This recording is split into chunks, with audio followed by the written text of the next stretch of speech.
हाय बच्चों, क्या हाल है। आप सभी को स्वागत है वर्क टाइम चैनल पे। आज हमारा बायोमोलिक्यूल का लास्ट लेक्चर होने वाला है, ठीक है। इसके बाद हम न्यू चैप्टर शुरू करेंगे और हम जो क्वेश्चन मैंने बचा हुआ है इस चैप्टर के वो भी हम कंप्लीट करेंगे इसके बाद, ठीक है। मैं चाह रहा था कि पहले ये चैप्टर कंप्लीट हो जाए क्योंकि बहुत बड़ा चैप्टर है और तब हम इसे क्वेश्चन मैंने सीरीज को कंप्लीट करेंगे, ठीक है। तो आज का हमारा टॉपिक जो भी है वो एंजाइम का लास्ट टॉपिक के बारे में होगा, ठीक है। तो इसके प्रीवियस लेक्चर में हमने देखा था क्या कि एंजाइम्स और कैसे एंजाइम हमारे जो भी हाई रेट केमिकल रिएक्शन कर रहे थे वो किस तरह कर रहे थे, वो किसके हेल्प से कर रहे थे। वो दो हेल्प कर रहे थे, पहला एक ईएस कॉम्प्लेक्स का फॉर्मेशन और दूसरा वो एक्टिवेशन एनर्जी को कम कर दे रहे थे, ठीक है। ये एनर्जी जो एक्टिवेशन एनर्जी है इस चीज़ को डाउन कर रहे थे जिसकी वजह से जो केमिकल रिएक्शन है वो बहुत फास्ट हो रहा था, ठीक है। आप देख रहे हो कि activation energy without enzyme and activation energy with enzyme. तो आप देख रहे हो कि विथ एंजाइम के साथ जो हमारा एक्टिवेशन एनर्जी है वो कितना कम हो जा रहा है। इस वजह से जो केमिकल का जो केमिकल रिएक्शन है वो बहुत हाई रेट से हो रहा था। आज हम पढ़ने वाले nature of enzyme action. Each enzyme हम इसी से डिनोट करें has a separate binding site in its molecule so that highly reactive substrate complex is produce. मतलब कहना क्या जा रहा है कि हर एक एंजाइम के पास एक सेपरेट बाइंडिंग साइट होता है, ठीक है, जिसे हम कह सकते हैं क्या, एक्टिव साइट। Active site. और ये जो साइट होता है वो क्या होता है, हाईली रिएक्टिव होता है। क्यों? क्योंकि इस हाईली रिएक्टिव साइट में एंजाइम सब्सट्रेट कॉम्प्लेक्स का फॉर्मेशन होता है। और ये जो होता है ये कैसा होता है, एक ट्रांजिएंट होता है, यानी हम कह सकते हैं टेम्पररी अनस्टेबल होता है। और कैसा होता है, हाई एनर्जी होता है। और सबसे बड़ी बात, इसका फॉर्मेशन होना हमारे लिए कंपलसरी है। बिना इसके फॉर्मेशन का कोई भी प्रोडक्ट फॉर्म नहीं करेगा। This complex is short lived. और क्या क्या प्रॉपर्टी है, short lived and dissociate into product and the unchange enzyme with an intermediate formation of enzyme product complex. यानी कहने का मतलब क्या है, पहले एंजाइम आएगा, ठीक है, उस एक्टिव साइट के बनाएंगे, फिर यहाँ सेपरेट आएगा, फिर एंजाइम सेपरेट वापस यहाँ पे फॉर्म करेगा एक्टिव साइट में, फिर एंजाइम सेपरेट फर्दर फॉर्म करेगा एंजाइम प्रोडक्ट में। उसके बाद क्या होगा, प्रोडक्ट रिलीज होगा और एंजाइम जो होगा वो अनचेंज होगा। मतलब कहने के यहाँ पे चेंज क्या हो रहा है, सेपरेट किस में चेंज हो रहा है, प्रोडक्ट में, ठीक है। ये सब सारे क्या है, इंटरमीडिएट प्रोडक्ट्स हैं जो कि अनस्टेबल है और हाई एनर्जी होंगे। यहाँ पे चेंज क्या हो रहा है, एंजाइम पहले भी वही था बाद भी वही है, यानी अनचेंज रहा।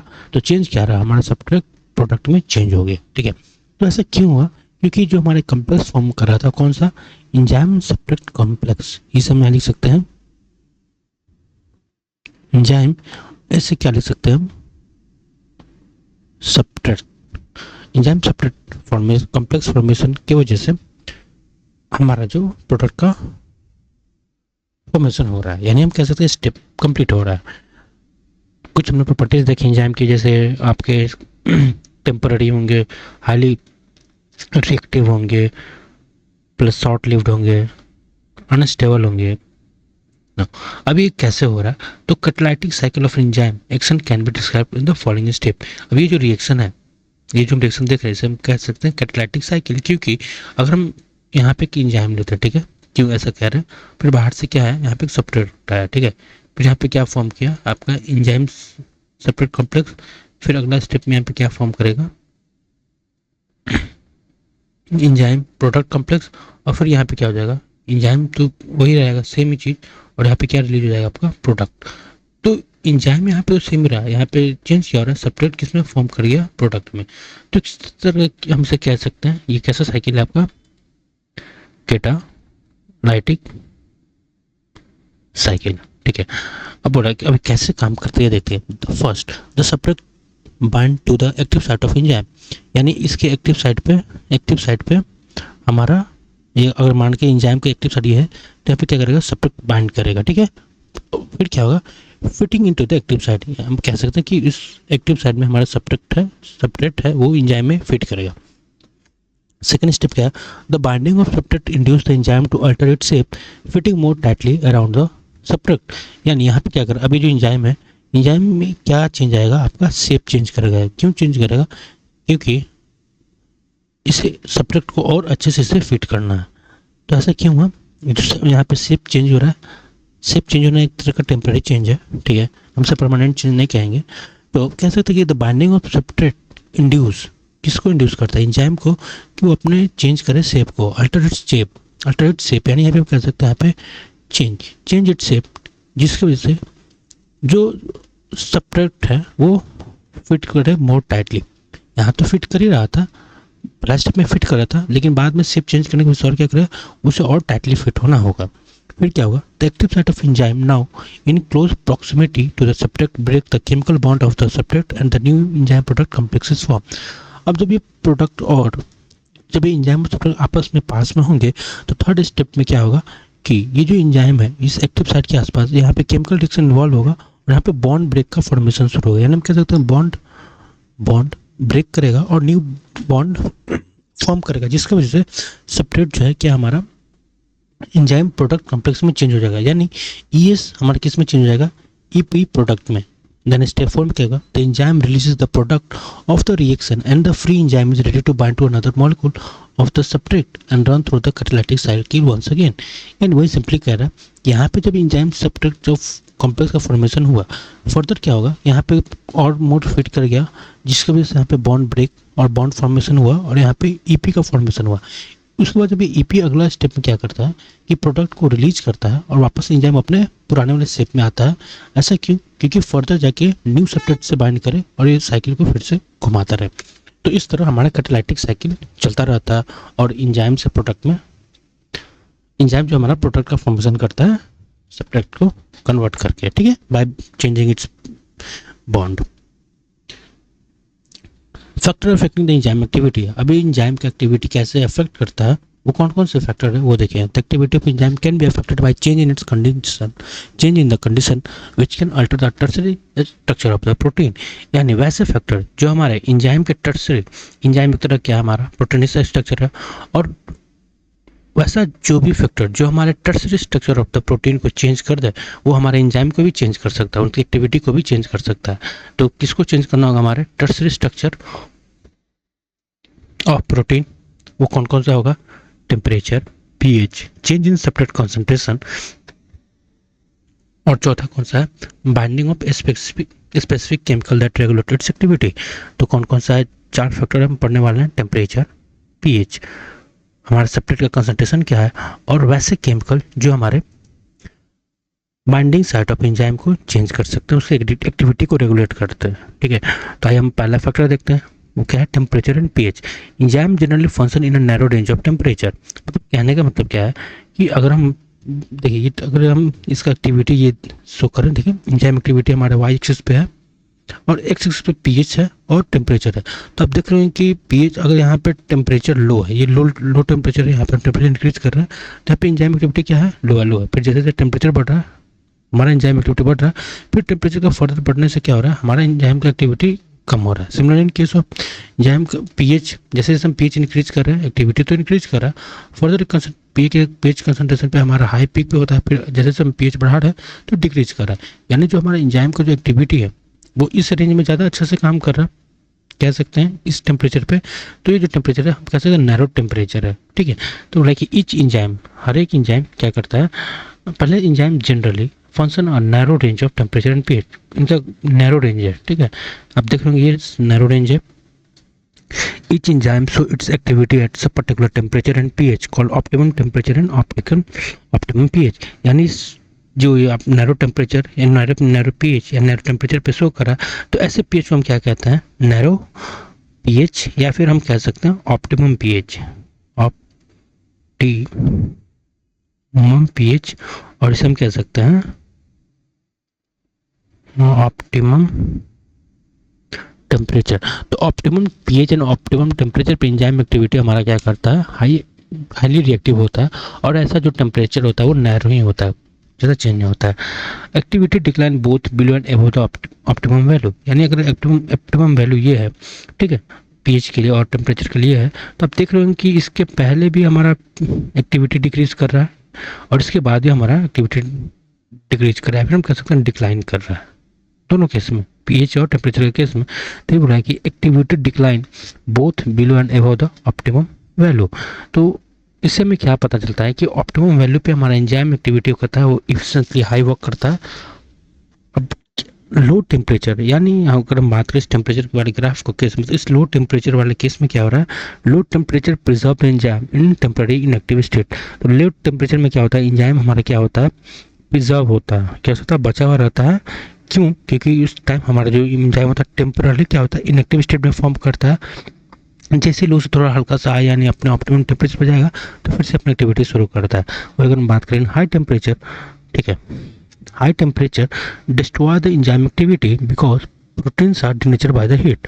यानी कहने का मतलब क्या, लो टेम्परेचर पे हमारा एंजाइम क्या हो रहा है, प्रिजर्व हो रहा है। लेकिन वही अगर हम बात करें हाई टेम्परेचर पे हमारा एंजाइम क्या हो रहा है, डिस्ट्रॉय हो रहा है। क्यों? क्योंकि इससे हमारा क्या हो रहा है कि प्रोटीन डिनेचर हो जा रहा है, यानी प्रोटीन डिनेचर हो रहा है, यानी उसका एंजाइम एक्टिविटी स्लो हो जा रहा है। नेचर कहने का मतलब क्या है कि हाई टेम्परेचर हमारा क्या हो रहा है, हाइड्रोजन बॉन्ड जो है वो टूट जाता है, किसका, सेकेंड डिग्री और थर्ड डिग्री का। हमें पता है कि जो डिनेचर ऑफ प्रोटीन होता है वो क्यों होता है, क्योंकि हाई टेम्परेचर पे हमारा जो हाइड्रोजन बॉन्ड फॉर्म करता है किसमें, पेप्टाइड बॉन्ड के बीच में, एक दूसरे के पेप्टाइड यानी इंटर पेप्टाइड बॉन्ड फॉर्मेशन, जो फर्दर आगे जाके हेल्प करता है हाइड्रोजन बॉन्डिंग फॉर्मेशन में, जिसकी वजह से helix, alpha helix, beta pleated या फिर टर्शियरी स्ट्रक्चर का जो फॉर्मेशन होता है वो टूटने लगता है जब हाइड्रोजन बॉन्ड खत्म होने लगता है। तो जिससे हमें ये पता चला कि लो टेम्परेचर पे हमारा एंजाइम प्रिजर्व होगा, जबकि हाई टेम्परेचर पे हमारा एंजाइम डिस्ट्रॉय हो जाएगा, ठीक है, क्योंकि डिनेचर की वजह से। और लो टेम्परेचर प्रिजर्व क्यों होगा, क्योंकि उस टाइम हमारा जो एंजाइम होगा टेम्पररी इनएक्टिव स्टेट में पहुंच जाता है। फिर हम बात करें अगला, concentration of substrate. With the increase in substrate concentration the velocity of enzymatic reaction rises at first. यानी कहने का मतलब क्या है, अब देख रहे हैं कि अगर सब्सट्रेट कंसंट्रेशन ये है और एंजाइम की एक्टिविटी ये है, तो जैसे जैसे हम सब्सट्रेट का इंक्रीज कर रहे हैं तब देख रहे हैं कि एक्टिविटी ऑफ एंजाइम में फर्दर इंक्रीज कर रहा है। The reaction ultimately reaches a maximum velocity V max which is not exceeded by any further rise in concentration of the substrate. अब देख रहे हैं कि जैसे जैसे सब्सट्रेट हम इंक्रीज कर रहे हैं, हमारा जो रिएक्शन है, वेलोसिटी ऑफ रिएक्शन वो इंक्रीज कर रहे हैं, रेट इंक्रीज कर रहा है। और एक यहाँ देख रहे हैं कि यहाँ के बाद यहाँ तक इंक्रीज किया, उसके बाद आप देख रहे हैं यहाँ पे हम सब्सट्रेट का तो फर्दर इंक्रीज कर रहे हैं, लेकिन यहाँ पे जो वेलोसिटी है वो कांस्टेंट हो गया, ठीक है। तो ऐसा क्यों हो रहा है, क्योंकि because the enzyme molecule are fewer than the substrate molecule and after the substitution of this molecule there are no free enzyme molecule to bind with the additional substrate molecule. यानी कहने का मतलब क्या है, अगर आप मान के चलिए आपके पास 3 एंजाइम है, ठीक है, हम आपके एक्टिव साइट बना रहे हैं और आपके पास 5 सब्सट्रेट, ठीक है। अब जैसे जैसे हम सब्सट्रेट बढ़ाएंगे, ठीक, इंक्रीज करेंगे तो यहाँ बाइंड करेगा, दूसरा बढ़ाएंगे तो यहाँ बाइंड करेगा, और तीसरा बढ़ाएंगे तो यहाँ बाइंड करेगा। तो हम मान सकते हैं कि जब सब्सट्रेट 3 टाइम्स इंक्रीज हुआ तो जो रेट है एंजाइम का वो हमारा वेलोसिटी मैक्स पे पहुंच चुका है, ठीक है।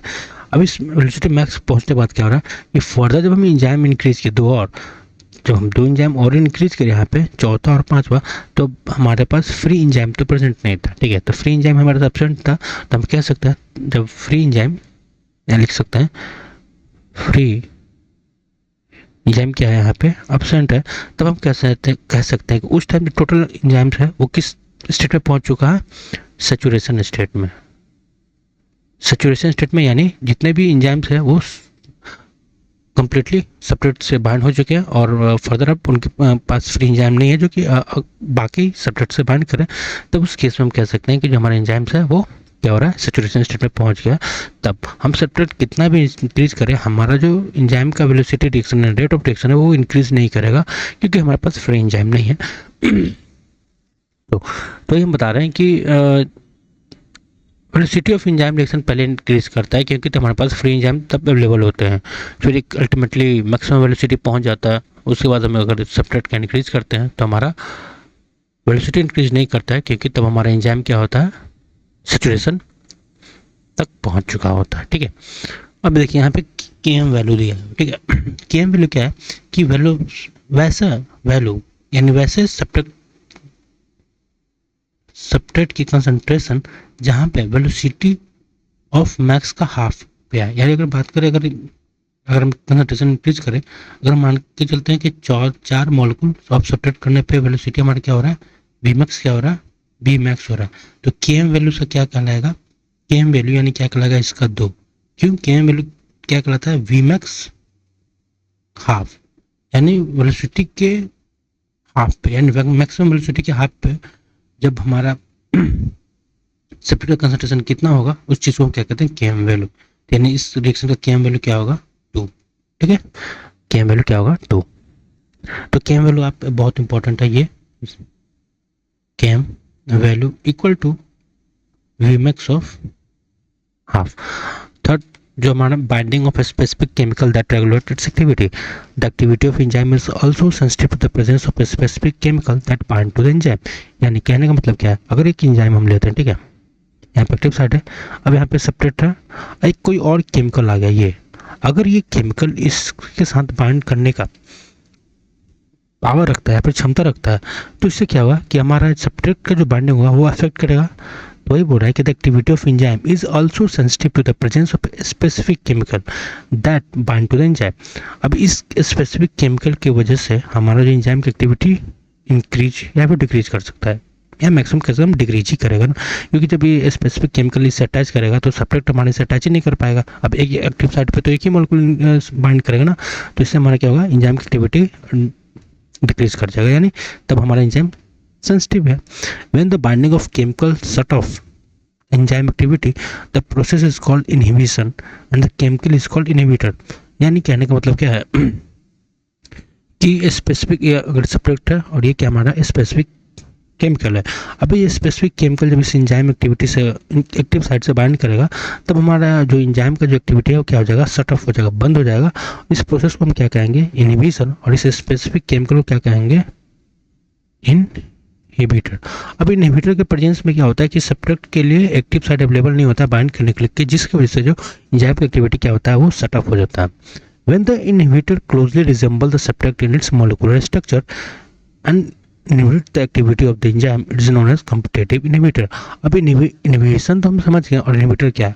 अब यहाँ पे competitive inhibitor कब कहेंगे, जब अगर ये सब्सट्रेट है और ये केमिकल स्पेसिफिक केमिकल है, इसका जो मोलिकुलर स्ट्रक्चर क्या करेगा, सेम मिलेगा, यानी क्लोजली रिजेंबल होगा। क्या होगा, मोलिकुलर स्ट्रक्चर क्या होगा, क्लोजली रिजेंबल। जब ये मोलिकुलर स्ट्रक्चर स्पेसिफिक केमिकल का जो है सब्सट्रेट से रिजेंबल करेगा, तब हमारा एंजाइम की एक्टिविटी का भी इनहिबिशन होगा, उस टाइम भी होगा। तब ऐसे स्पेसिफिक केमिकल को हम क्या कहेंगे, कॉम्पिटिटिव इनहिबिटर, क्योंकि तब ये सब्सट्रेट के साथ कॉम्पिटिट करेगा इस एक्टिव साइट पे बाइंड करने के लिए। Due to its closer structural similarity with the molecule, यानी molecular shape, the inhibitor compete with the substrate for the substrate binding site of the enzyme। Binding site या फिर हम कह सकते हैं इसके एक्टिव साइट पे, एक्टिव साइट पे बाइंड करने के लिए उस एंजाइम से हमारा जो स्पेसिफिक केमिकल है या फिर हम कह सकते हैं इनहिबिटर है, वो किससे कम्पीट करेगा, सब्सट्रेट से, क्योंकि उसको तो सेम चीज़ पे बाइंड करना है। तब भी हमारा क्या होगा, अगर सब्सट्रेट है स्पेसिफिक केमिकल है तो इसके साथ एक कॉम्पिटिट करेगा यहाँ पे बाइंड करने के लिए। जब वन से यहाँ पे बाइंड करेगा तो सब्सट्रेट बाइंड नहीं करेगा, फिर प्रोडक्ट में फॉर्म नहीं करेगा, तब एंजाइम एक्टिविटी क्या हो जाएगा, एंजाइम एक्टिविटी क्या हो जाएगा, हमारा शट ऑफ हो जाएगा, ठीक है, ऑफ हो जाएगा। Consequently the substrate can not bind as a result the enzyme action decline. वही कह रहा है कि उसकी वजह से क्या होगा कि सब्सट्रेट जो है वो बाइंड नहीं कर पाएगा हमारे एंजाइम से, और जो एंजाइम का जो एक्शन है वो डिक्लाइन कर जाएगा। Example, elimination of succinate dehydrogenase by malonate which closely resemble to the substrate succinate.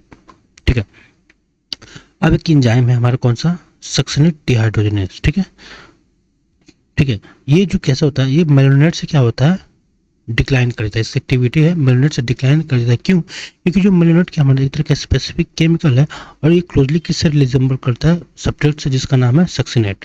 तो सक्सिनेट से क्लोजली रिजेंबल करता है, जिसकी वजह से मेलोनेट है इसके लिए कॉम्पिटिटर इनहिबिटर का काम करता है, और ये जो मेलोनेट है सक्सिनेट डिहाइड्रोजनेज से बाइंड करता है, तब सक्सिनेट हमारा प्रोडक्ट में फॉर्म नहीं करता है, और इसकी वजह से हमारा जो एंजाइम का जो एक्टिविटी होता है वो डिक्लाइन कर देता है।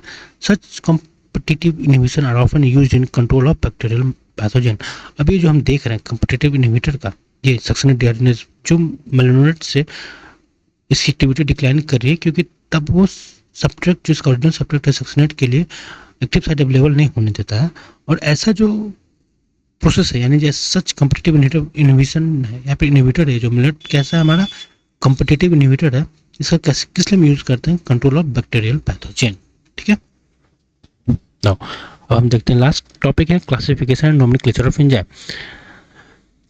Thousands of enzyme has been discovered, isolated and studied. कितना? थाउजेंड्स ऑफ एंजाइम, बहुत सारे, यानी हजारों एंजाइम डिस्कवर्ड हुए, हम उनसे आइसोलेट किए और उनके बारे में पढ़े। Most of this enzyme have been classified into different group, और इनमें सब बहुत से ऐसे एंजाइम है जो ये क्लासिफाइड किए डिफरेंट ग्रुप में, किस बेसिस पे? On the type of reaction they catalyse, वो किस तरह के रिएक्शन को कैटलाइज कर रहे हैं, उस बेसिस पे हम इस एंजाइम को क्लासिफाई किए डिफरेंट ग्रुप में। तो enzyme include 6 classes each with 4 to 13 subclasses name according to the 4 digit number. यानी हम एंजाइम को कितने क्लासेस में डिवाइड किए हैं? 6। किसमें? 6। और प्लस हर एक क्लास में हमारे कितने हैं? 4 to 13 सब क्लासेस, ठीक है। 6 क्लासेस each with 4 to 13 सब क्लासेस, यानी अगर हम बात करें 6 क्लास बना दें, 4 5 6, तो प्रत्येक में 4 से लेके 13 सब क्लासेस होगा, ठीक है। यानी किसी में अगर 4 होगा, किसी में 5, किसी में 9, किसी में 11, किसी में 13, किसी में 7, तो इस तरह ईच क्लासेस है 4 to 13 सब क्लासेस। यानी एंजाइम को हम कितने सब क्लास में डिवाइड किए हैं? 6 क्लासेस में, और ईच क्लासेस है 4 to 13 सब क्लासेस। ये जो सब 13 क्लासेस और इनके जो नेम किसके अकॉर्डिंग पड़े? इनके 4 डिजिट नंबर पे। जैसे हम सब क्लासेस देखें, यानी 6 क्लासेस कौन कौन से? एक है ऑक्सीरिडक्टेज स्लैश डिहाइड्रोजनेज। इसमें क्या होता है? ये ऐसे enzyme catalyse oxy reduction between 2 separate S and एस्टेंस। जैसे अगर एस रिड्यूस करेगा तो फर्दर क्या होगा? एक्स ऑक्सीडाइज करेगा, जब इन दोनों का रिएक्शन करेगा तो एस यहाँ पे जो रिड्यूस हो रहा है वो ऑक्सीडाइज कर जाएगा, और इस जो यहाँ पे ऑक्सीडाइज होता है क्या हो जाएगा? रिड्यूस हो जाएगा। तो ये जो जिस वजह से हो रहा है, जिस वजह से एंजाइम की वजह से हो रहा है, वो किस कैटेगरी में आएगा? ऑक्सीरिडक्टेज या फिर डिहाइड्रोजनेज। सेकेंड जो क्लास है वो है आपका ट्रांसफरेज। ये कैसे कैटलाइज करेगा? Catalysing and transfer of group यानी हम जी से डिनोट करें between a pair of subtract and stage. यानी अगर यहाँ पे इस सब्ट्रैक्ट ले ले, दूसरा सब्ट्रैक्ट ले लेते हैं एस्टेज, इन दोनों के बीच में जो ग्रुप का ट्रांसफर करेगा, एक ग्रुप मान सकते हैं एक्स। अब एक्स यहाँ पे रिएक्शन है, अब यहाँ पे एंजाइम का इन्वॉल्व होगा, और जिसकी वजह से क्या होगा? इस डैश का जो एक्स था वो इस डैश पे, इसका जो एक्स था वो एक्स डैश पे आ जाएगा। तो जो ट्रांसफर हुआ किसकी वजह से हुआ? ट्रांसफरेज की वजह से, इस एंजाइम की वजह से। इसमें बहुत सारे ग्रुप आएंगे लेकिन क्या नहीं आएगा? हाइड्रोजन, ठीक है। फिर जो थर्ड क्लास है वो है hydrolysis, catalysing hydrolysis of bond इधर Easter either peptide, glycosidic, C halide, PN bond.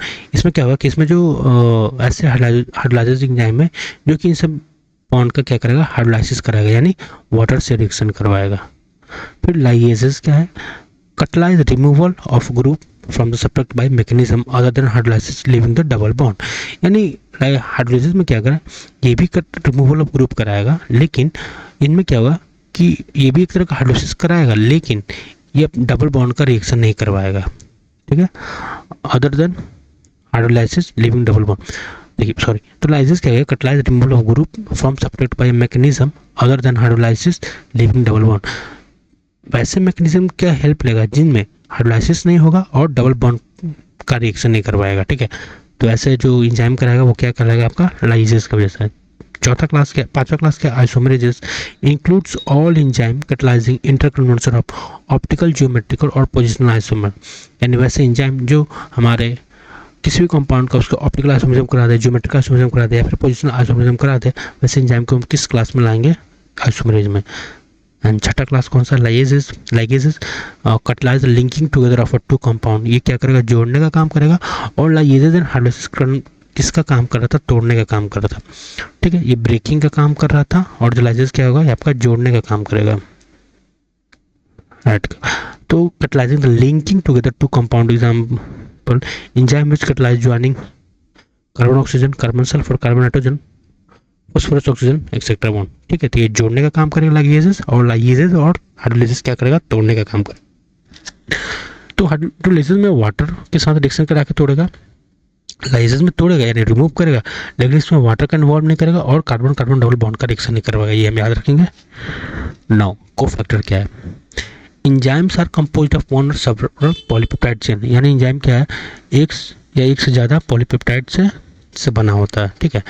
In many cases non protein considered called cofactor non protein constituent call cofactor are bound to the enzyme to make enzyme catalytically active. यानी अगर हम enzyme की बात करें, ठीक है, ये अब यहाँ पे क्या करेगा, एक कोफैक्टर अटैच करेगा, ठीक है, कोफैक्टर, ये तुम्हारा एंजाइम है, ठीक है। इस जब भी कोफैक्टर से एंजाइम से अटैच करेगा तो ये क्या करेगा, ये एंजाइम हमारा किस में एक्टिव हो जाएगा, तभी एक्चुअली एक्टिव हो जाएगा। तो हम कह सकते हैं कि एंजाइम कैसा हमारा कैटालाइटिकली एक्टिव है। जैसे आप बात करें, जब हम देखेंगे रो फैक्टर, सिग्मा फैक्टर, ये सब क्या एक तरह का को फैक्टर है, ठीक है। The protein portion of enzyme is called apo enzyme, यानी ये तो प्रोटीनस पार्ट है ना एंजाइम, और एक को फैक्टर में क्या नॉन प्रोटीनस। तो एपो एंजाइम क्या है, द प्रोटीन पार्ट, ठीक है। The protein portion of the enzyme is called the apo enzyme and the non protein part is called cofactor, ठीक है।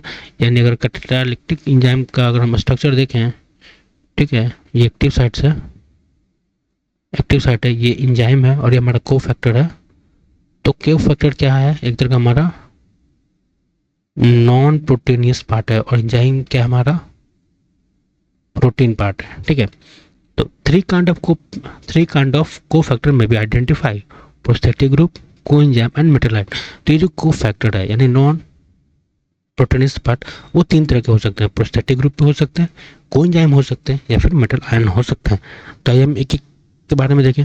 Prosthetic group organic compound and are distinct from other cofactor that they are tightly bond to the apoenzyme. यानी apoenzyme क्या हमारा enzyme का protein part है, protein part.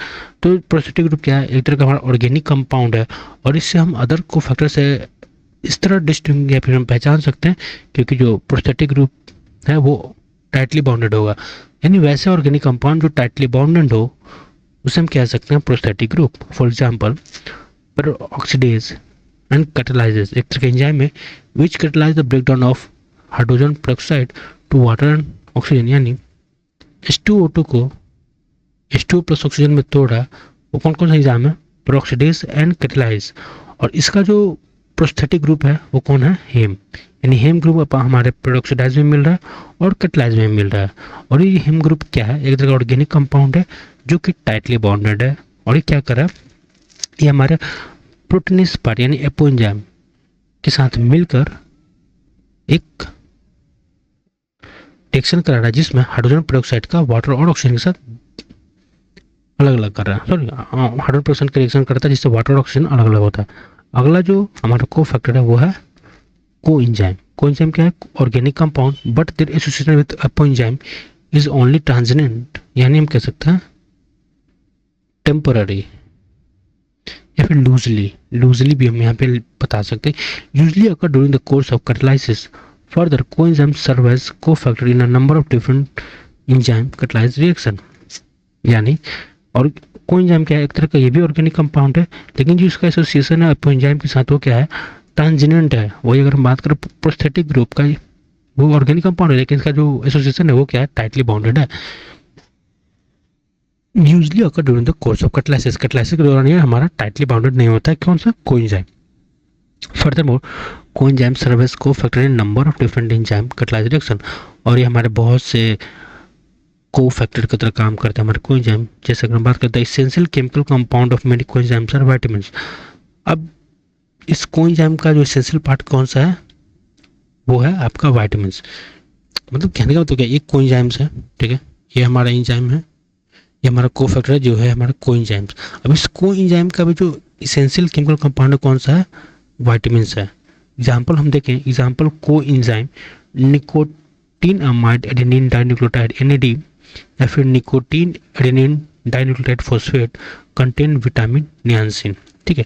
तो ये क्या है, कोएंजाइम क्या है, यहाँ पे आप बता सकते हैं ये जो कोएंजाइम दो नाम दिया हुआ है NAD और NADPH, इनका जो एसेंशियली केमिकल कंपाउंड है वो कौन सा है, विटामिन है। और कौन सा विटामिन है, नियासिन है, ठीक है। यहाँ पे अगर हम स्ट्रक्चर थ्रू हम आपको समझाएं इस चीज़ को, देखिए एक यहाँ पे एंजाइम बनाइए, यहाँ पे कोफैक्टर बनाइए इस, और इस यहाँ पे एक्टिव साइट है, ठीक है। तो इस कोफैक्टर का नाम लिखिए आप, क्या, कोएंजाइम। अब इस कोएंजाइम के अंदर एक जो हमारा एक्टिव केमिकल कॉन्स्टिट्यूएंट्स है वो कौन सा है, विटामिन। और विटामिन कौन सा, नियंसिन। द विटामिन नियंसिन इस कोएंजाइम, यानी इस दो एग्जांपल दिया हुआ है NAD और NADP, यानी निकोटीन अमाइड एडेनिन डाइन्यूक्लियोटाइड। इसका लिख सकते हैं हम nicotine amide adenine dinucleotide phosphate. इनका जो इसेंशियली केमिकल कंपाउंड इस कौन सा है, विटामिन से, कौन सा, नियंसिन है। तो ये दोनों एक तरह क्या है, हमारा को एंजाइम है, ठीक है। कैसा है, हमारा को फैक्टर है ये, यानी नॉन प्रोटीनियस पार्ट। थर्ड जो को फैक्टर कौन सा है, metal ion. A number of enzyme require metal ion for their activity which form coordination bond with the side chain of the active side and at the same time form one or more coordination bond with the substrate. यानी metal क्या काम करता है, अगर enzyme ले ले, यहाँ पे मेटल आयन है इसके एक्टिव साइड पे, कि मेटल आयन है, ये क्या करेगा, कोऑर्डिनेशन बॉन्ड की वजह से उसकी हेल्प से सब्सट्रैक्ट और एंजाइम को ये बाइंड करता है, ठीक है। एग्जाम्पल क्या है, zinc. Zinc is a cofactor for the proteolytic enzyme carboxypeptidase. Carboxypeptidase एक तरह का एंजाइम है जिसका कोफैक्टर क्या है, जिंक। यानी अगर हम बात करें एंजाइम में कौन सा है, कार्बोक्सीपेप्टिडेज, इसके एक्टिव साइड पे यहाँ पे क्या होगा, जिंक, और ये क्या बाइंड करवाएगा यहाँ पे सब्सट्रैक्ट और एंजाइम को, ठीक है। तो इस तरह हमने देखा कि कोफैक्टर के 3 पार्ट कौन से होते हैं, prosthetic group, coenzyme and metal ion. Last है catalytic activity is lost when the cofactor is removed from the enzyme, which testify that they play a crucial role in the catalytic activity of enzyme. यानी जो अगर हम cofactor को enzyme से remove करेंगे तो हमारा एंजाइम जो क्या हो जाएगा, उसकी जो कैटालिटिक एक्टिविटी है वो लॉस कर जाएगा। तो इससे हमें क्या पता चलता है कि जो कोफैक्टर है इसेंशियल या क्रूशियल रोल प्ले करता है कैटालिटिक एक्टिविटी ऑफ एंजाइम के द्वारा। तो ऐसे हमारा बायोमॉलिक्यूलर चैप्टर कंप्लीट हुआ। आई होप आपको चैप्टर समझ में आया होगा पूरा। आप बार बार प्लेलिस्ट को देखते रहिए, जितना देखेंगे उतना क्लियर होगा कंसेप्ट। अब एनसीईआरटी आपको हर एक लाइन समझ में आएगा, हर एक डाटा समझ में आएगा। जहाँ समझ में नहीं है आप हमें कमेंट करें, मैं आपके कमेंट का रिप्लाई करूँगा, ठीक है। हम मिलते हैं नेक्स्ट चैप्टर में, तब तक के लिए अपना ख्याल रखिए, स्टे मोटिवेटेड।